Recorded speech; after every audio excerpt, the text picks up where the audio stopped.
This is KUGAN CASSIUS for IFL TV in association with MTK Global. We're at the press conference to announce Josh Taylor's next fight against Kong Song, May the 2nd, live on BT Sport. How are you, Ben? Good, you? Yeah, you look different. You've had a little hair trim, you lost a bit of weight, got a new Bobby Parker on. Go on, son! I went to the barber's and I said, can you just trim around the ears and trim around the back? And he chopped the whole lot off, and I've been growing it for about 2 years, so I was fuming. But it's what it is, isn't it? Yeah, she looks quite good. Yeah. Very, what's his name? Nicky Barnes-esque. Do you know who Nicky Barnes is? Yeah, but I'm better looking than Nicky Barnes, you know. Fair enough, fair enough. Okay, your first fight together with Josh Taylor. I know you've done a 50-minute masterpiece with Umar in Manchester. Thanks for looking after him, by the way, Ben. So how is that relationship kind of developing? Early days with you and Josh Taylor. Yeah, just, it's like when you first meet a new girlfriend, isn't it? Do you know what I mean? You don't get right into it. You got to just sort of like step by step. Otherwise, if they think that you're just trying to fuck them straight away, then... Go on, I like this reference. Analogy is called. Then, you know, it can sort of dampen the relationship. So it's just about step by step, breaking them in, getting them used to it, and how you like to do things and learning about each other. But no, I'm only messing. Now, good. He's adapting to the training role. Today, he's been doing a few of the same sessions, and today there was a big improvement from the same session last week. So he's definitely making good progress in his boxing, in his conditioning. So I'm happy with his progress, yeah. And he's a good lad as well. He is a good lad. So while kind of Josh was deciding, almost picking, like who'd you go with? The new bird or the old bird? All right, do you go back to your ex or do you start the relationship with a new one, kind of? Yeah. But it weren't really like that. But it weren't like that at all, actually. That was terrible. But were you talking to him about, obviously you knew that he would gone and trained with Adam Booth to see how he kind of gelled with him. But were you having conversations with Josh about his time with Adam? Nah, not while I was with Adam, no.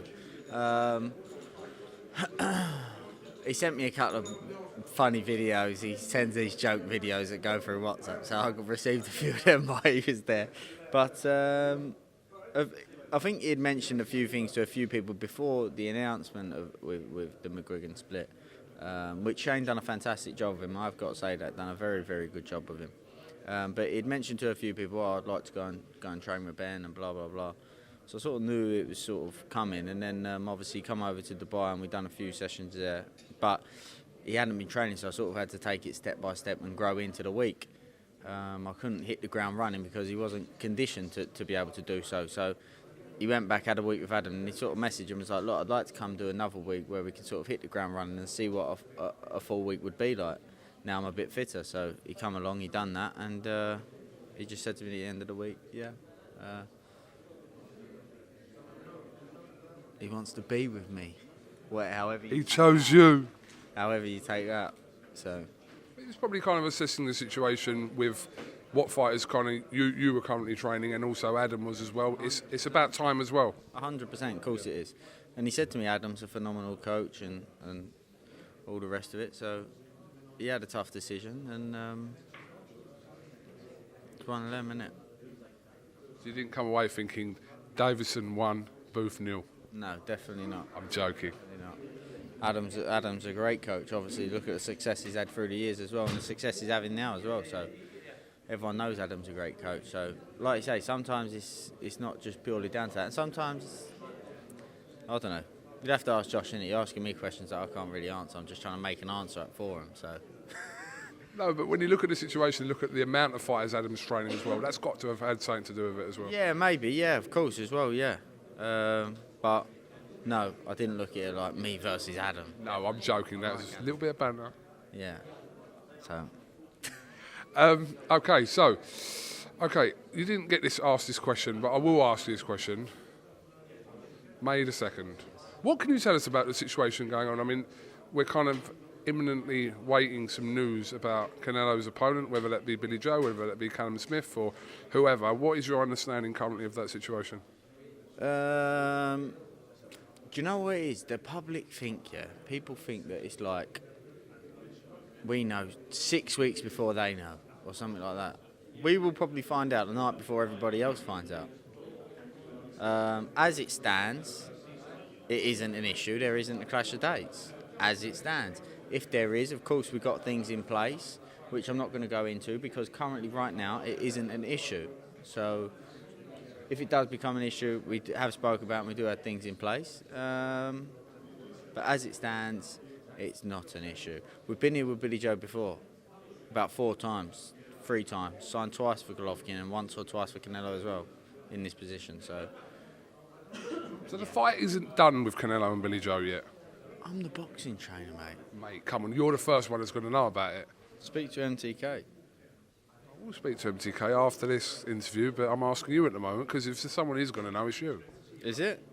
Well, like I said, I'll probably know the night before you know, so. Or do you know something I don't know? Maybe I do, maybe I don't. Maybe. But are we going to know what's going to happen this week? I'm hoping so. I'd like to know this week. But I can't give you, you're waiting for a magic answer, but I can't give you, I'm just telling you like the truth. Fair enough, okay, because I know this situation is obviously, it's almost like, it's not done. We know the deal isn't done yet as of now. This could change in the next hour or so, I don't know, but currently it's not done, otherwise... I'm not sat there doing the paperwork back and forth, this, that and the other. That's Eddie and MTK, isn't it? So, all I know is if I get a phone call to say it's done, then yes, there can be a clash of dates, and then, but we have spoke about and have things in place. But as it stands, it's not an issue. Can we assume that if Billy Joe does get the Canelo fight, that you will be in Vegas, though? Can we assume that? Don't assume. It's dangerous to assume. With the magnitude of the fight. No disrespect to Taylor and Kong Song, but Billy Joe Canelo, I'm assuming you would be over in Vegas for that. As it stands, it's not an issue, so we won't be discussing it. You're good, you are, Chavy. You tried to ask me the same question in 3 different ways. In 3 different ways. Answer. Too shrewd, mate, too shrewd. Yeah, obviously a week and a half after Tyson's exploits, and how many times did you watch the fight back? A few times, yeah, and I've done the little thing for BC Sport the other day. That was good, actually. You're really good at that shit. I will say that. When you're like breaking down like past fights or previous fights or analysing, I think there's very few to beat you in the game of like finding them things that people don't see sometimes. Yeah, I think a lot of it is explaining it, you know. Some people go, look, he's got his left hand in a different position when he jabs, but why? That's the key thing about why. But then again, there is a difference between breaking a fight down, analysing it, being able to explain it, being tactically being aware and being able to explain that so that people understand. Then there's different things, being able to put drills together to be able to coach that. So that is 2 different things. I know you've given your kind of take on Costume Gate, and the reasons come from Deontay Wilder why he believes or helped to the fact that he didn't win the fight. But what have you made of the thing online regarding the gloves? Is there anything you can explain about the gloves?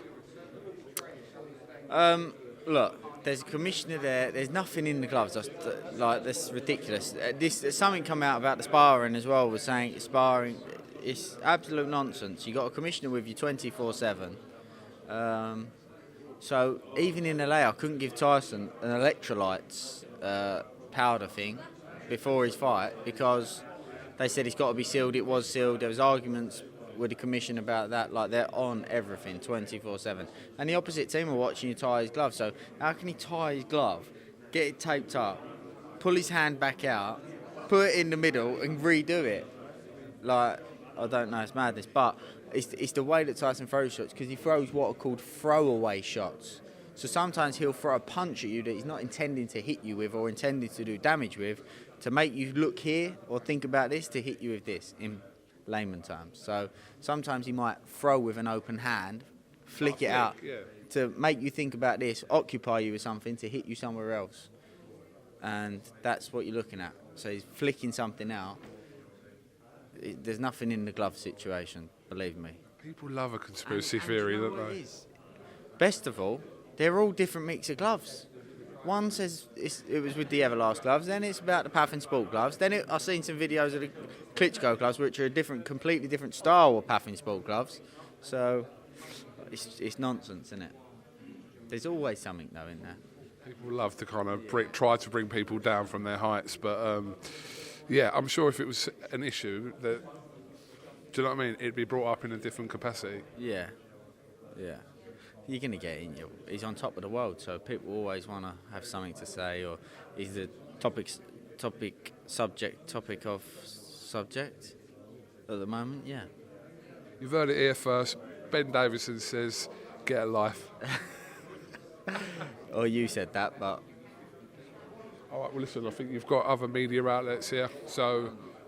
Too much. I'm tired. And I'm sick of keep doing these things.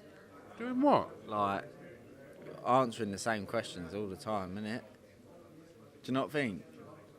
Well, I don't ask them. I answer them, I ask them, so you're having a dig at me there, indirectly. I'm not you, because what you do for boxing... It's phenomenal. I know, you don't have to say it. It actually is. Like, That's a joke. Give a bit of stick, but it actually is. How many fans, how many views did you get fight week of Wilder Fury?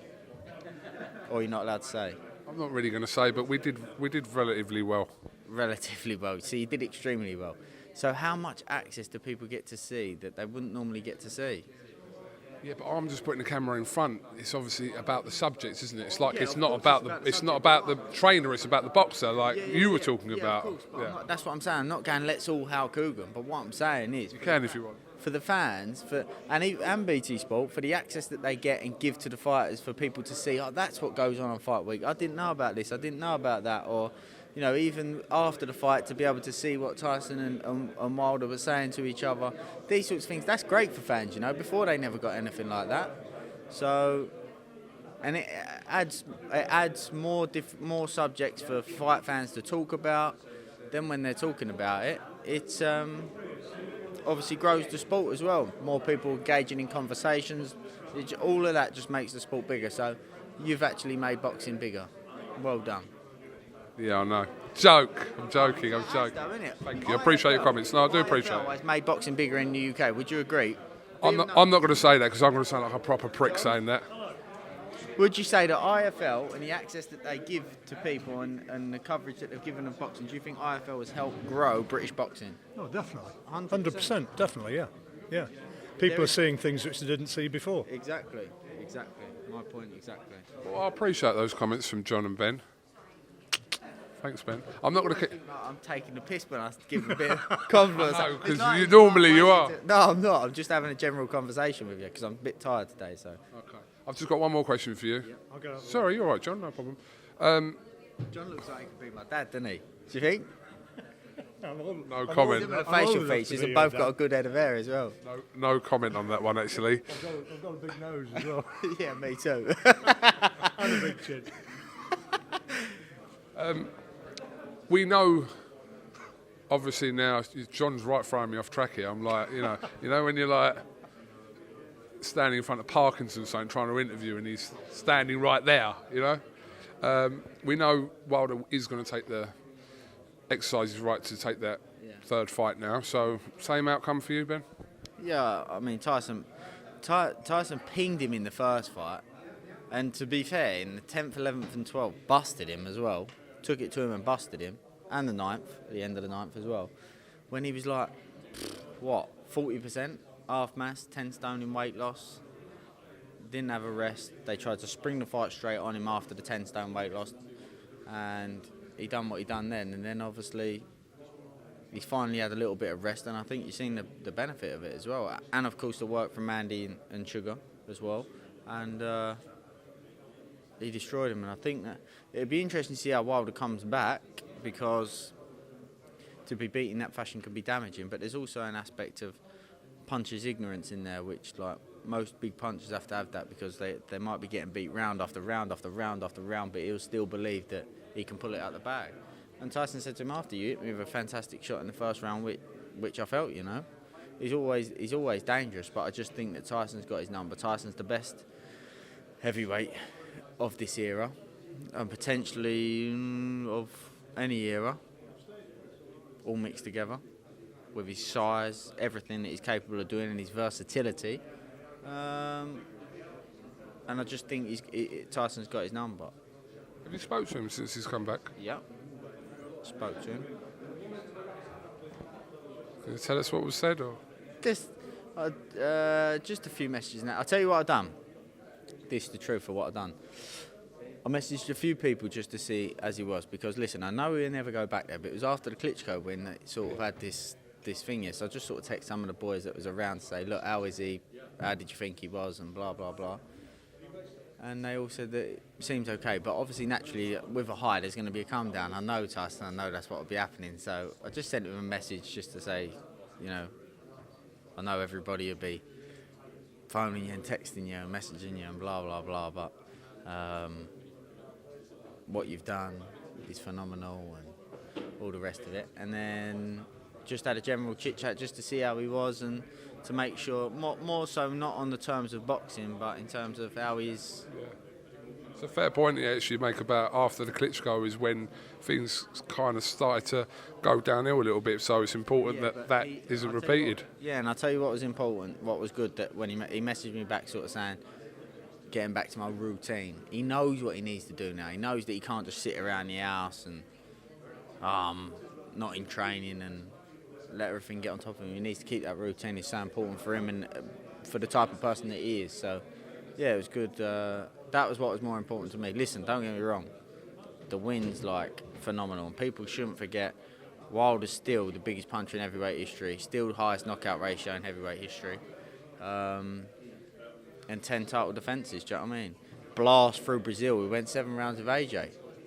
Blasted him. He's still and blasted Ortiz. Who before the last fight, people were saying Ortiz could be the best technician in the heavyweight division. Just because Tyson done what he done, don't take the credit away from Tyson. Wilder's still a formidable fighter. So what he done in the ring was phenomenal. But what's more important to me is what he's done outside the ring, because if he went back to, he never will, but if he did go back to where he was before, it'd been for fuck all really, because he'd already done it all and more before then. So yeah, it was good to hear from him, make sure that he's all well and good. Ben Davison, thank you very much for your time. Safe travels back to Manchester or wherever you're going, mate. And yeah, we'll catch up soon, son. All right, mate. Thank you. And thank you to the boxing fans. Thank you to the boxing fans that are very, very important to the sport. And the IFL fans. And I think the IFL fans would agree. As much stick as they'll give everybody that comes on the channel and that runs the channel, they know that IFL's good for boxing. Imagine if IFL stopped now. People would be distraught, wouldn't they? They would. If you went, oh, we're not covering that fight, what sort of stick would you get? Oh. Stick for not covering the lot. But anyway, all good. It's all banter. Thanks, Ben. Empire Pro Tape. I want money for that motherfucker.